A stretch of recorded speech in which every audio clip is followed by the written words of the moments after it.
Welcome everybody to another Book of the Month video. This month we have something special. Keith, what do we got? This month we did a Content Fortress by Martin Huntbach and Lyndsay Cambridge. It's really a story about building content for your website so that you can attract the customers you want, repel the customers you don't want. And so I thought it was a great read for kind of what we're going through with updating our business website, things like that. So this one really came in handy at this time. Yeah, and really they kind of structured it with a fortress theme, and a fortress is built out of these pillars, and there are 8 pillars. So for this video, we're just going to outline each of those sections, what we got from it, and hopefully you get some value out of it too. So pillar number 1 is repelling content, and that's probably one of the most distinct ones. Greg, you want to go with that? Well, I think it's kind of like the fortress. The whole idea of the fortress is that you are protecting your business. So in some cases it's better to repel the people who are just not like a really good fit for you. And so you develop repelling content that allows people that are visiting your website to pre-qualify themselves and say, wow, maybe this isn't for me. So you're not, tying up a lot of time, talking to people that, just aren't going to be a good fit for you, or they're not going to be or vice versa.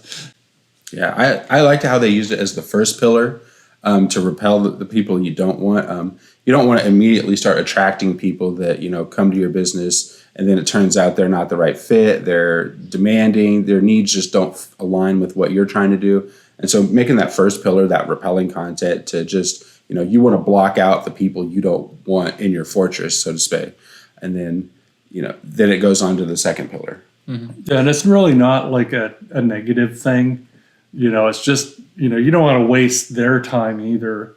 That's kind of important. That's kind of bi-directional. Sure. Yeah, the best thing you can do when making a sale is provide value, and being upfront with the people that what you put value to and what you don't. So like you were saying, you don't waste their time. They don't take up extra time for you, have extra hassle. You can just use your content to really specify what you do, which leads us into pillar number 2, attracting content.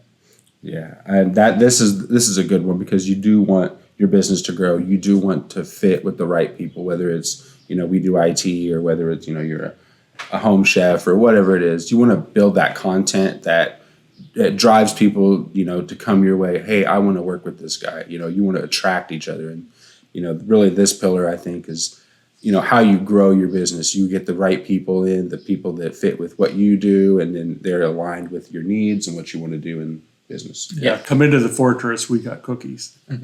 Yeah, it's a really good way to attract people. Like it's saying, just by peacocking a bit, showing your strengths, all the benefits that you give. It's also a really nice time to be positive, show all the benefits that they're going to get from them, the solutions, and how their life is going to be better. Pillar number 3, sales content.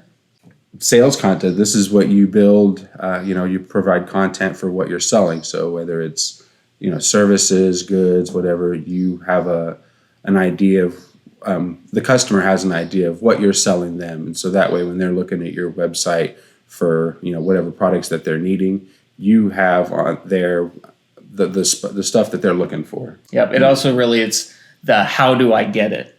Yeah, it's not very deep. It's just like, here's the product, come and buy it. Yeah, how do I buy that? Yeah. So for us in the case, we always start with an on-site assessment where we see the state of your network, and then we have the presentation where we go over all the results, show you what our plan would be to get your network or your environment up to snuff. And this is a really good time to outline all of that so the customer knows exactly from the point they raise their hand saying, hey, I'm interested, all the way to where you collect the check. It's all transparent, it's open, and it's an easy track. Mm-hmm. And I think that was one of the things I liked about this book, is that it stressed over and over again about being transparent. Mm-hmm. I always kind of really hated websites where they didn't put their prices out front, because what was going through my head is like, if you can't put your price on your website, it's too expensive. Mm-hmm. And then there's other like creepy tricks that other marketing people might make. Just a little bit misleading. I just really like that transparency aspect of the book. Pillar number 4, pricing content. And this kind of goes into what Greg was saying about the transparency and the openness. Like a lot of websites, they don't want to put their prices on there because either they're afraid of the competition or they're going to drive somebody away. But being open with what your price is, it kind of goes back to that repelling content where, you set the price and then people will know, okay, well, I can afford to take the next step, or they'll decide whether they can or they can't. You never really want to lead with the price because you haven't shown the value yet. And that's really where that repelling and attracting content comes in first, because you can show the value. Because price on its own, you'll just get shopped as a commodity. And if you don't, if your prices are a little bit higher, then immediately there's like, well, this person's at $100 and you're at $200. So I'm just going to go with the guy who's $100. But if all of your content shows all of the value and you've qualified them through the way because it's a product that is for them, because you repel the ones it isn't, then the price you can be open with. And of course they know. Well, and it kind of forces you to be like a better business person because, if you're not providing value, then you should be selling at a commodity price. Exactly. Pillar number 5, guiding content. Story brand. Yeah, you kind of want to, when you get a customer, they're interested in what you're doing, you want to guide them through that process. So, like Tanner said, from the sales process, they go from the very first step you get when you sign up to each step in between, so they know exactly where you're at and how you guys can do that together. Yep. StoryBrand talks about removing the fog. So, it's a clear pathway through. And then also you're the guide in the story through it. So this really plays upon that. And then having your content do that rather than you having to spell it out saves a considerable amount of time. And you can use email automation for that. So the moment that they pull the trigger and say schedule a discovery, the steps for what are going to happen next are emailed directly to them. They know the questions you're going to be answering. Maybe you have forms that need to be filled out so you can have information. All of that makes the experience much quicker, a lot less friction in it, so it's much more enjoyable. And you can do more with your time too. So rather than having to do everything manually, let's say you start a sale, you have to make all these entries, do all this stuff, it gets very time consuming. If you have made it a process, have all the steps written out, and you can share that, then you can spread yourself much farther. Pillar number 6, process content. Yeah. How do you do what you do?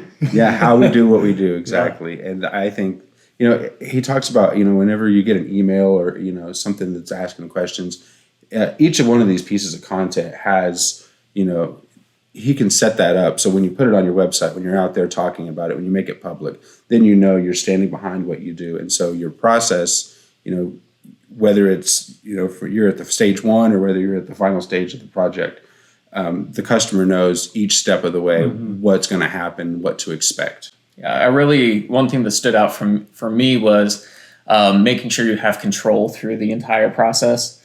And something that I never thought about before, but the book pointed out, was when customers start asking, like, where are we at with this? Or can we move a little quicker? Or can we do this? That means that you as the seller have lost control because they're uncertain on what's happening and they're trying to assert some control to get things back on track.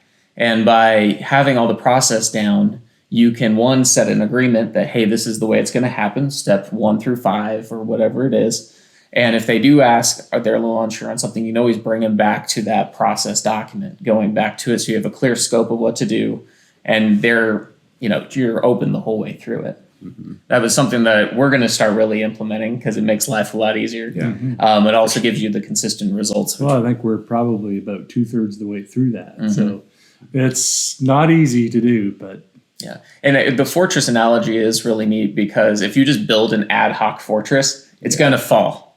But if you really take the time to engineer and build the structure well and really fortify it and put forth that effort, you're going to have something that's much, much stronger, much, much more penetrable, and it'll last a lot longer. So it is such a neat analogy.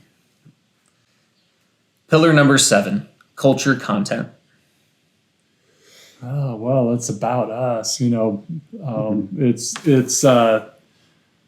kind of really showcasing your values, so people have a better idea of who they're dealing with and what is going through their whole philosophy. Do I want to deal with this person because they're kind of like what I want to see in a vendor? That's what I got out of that. I thought it was a good one because, one of our core values is commitment to long-term relationships. And so if you have a culture that's committed to long-term relationships, you obviously want to attract customers that feel the same way that you do.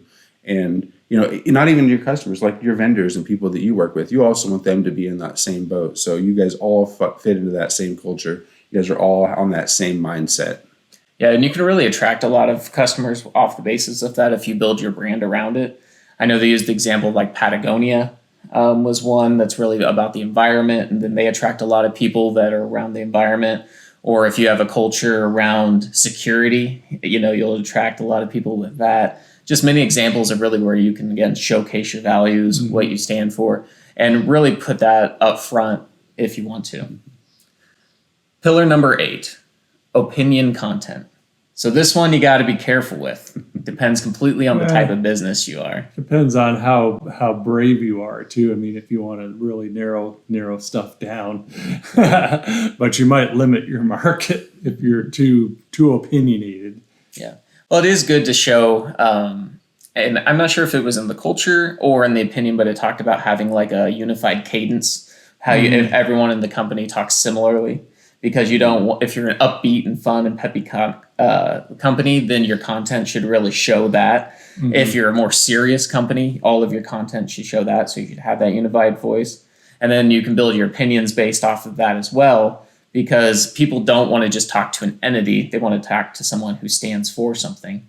And you can really showcase that part. But again, you don't want to be too divisive where you can, unless that's your goal, because ultimately you build your fortress for what's best for your business, right? And you can use each pillar to be the most effective and build the customers that you want. Well, and there's also the part of professional opinion too, where there's many ways to approach a problem, and you can showcase the way that you approach a specific problem and how you solve it and why you chose it. And why exactly. Yep, exactly. Yeah, that's big in our industry because there's many different ways to use whatever software platform, certain security levels, and explaining why we chose what we did and why we think that other companies are maybe doing it wrong really highlights the discussion of, well, is the way we do it the right way for you? Is it right in general? Or are those other guys missing something?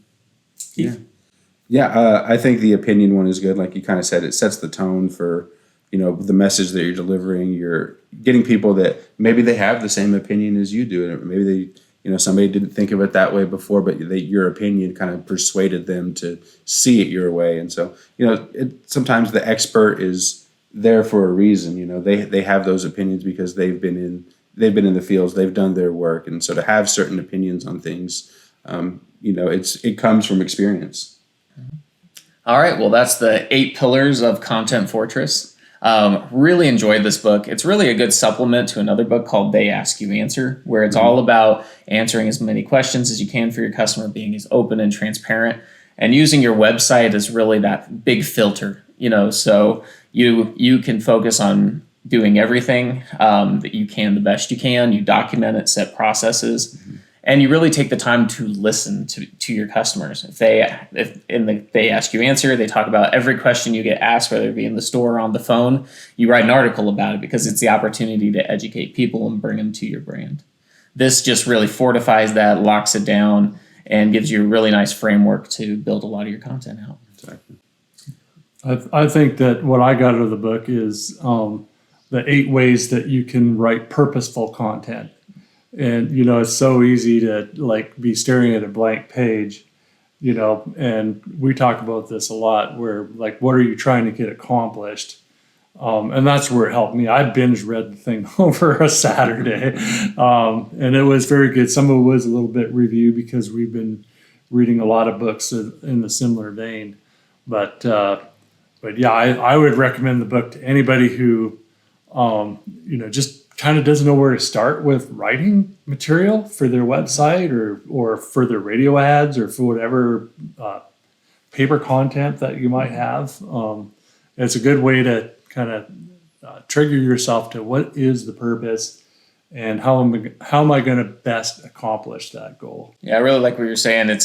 When you're sitting in front of a blank page, it's really hard to get started. This is a nice little framework to pick, okay, well, I'm going to choose some attracting content and then build as much value. Or maybe you're finding that you're getting too many inquiries that for people that aren't right with you. Well, I'm going to start writing some repelling content to help guide them where they need to go because I'm not the right person. Yeah, exactly. So, like no damsels in distress. Or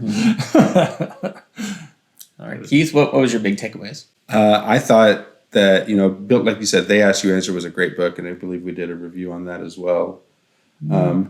But going into the content part of it, where you're putting stuff on the website, you're putting your words out there, you're putting them public so everybody can see it, and then you can stand behind that, and then know that the stuff that you're doing, you wrote specifically for what you're doing. So your fortress is being built up by the words you said, not just your actions.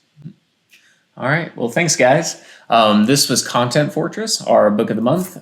Check it out. Get yourself a copy. We'll have a link in our posts and descriptions. Please make sure to follow us on Facebook, like us on YouTube, share the videos, do as much as you can, and check us out. If you do have any IT-related questions for us, check our website, which is getting revamped. Stop into the store here at 109 Norris in McCook, Nebraska, or give us a call, 877-686-6642. Thank you so much for watching. We'll see you next month.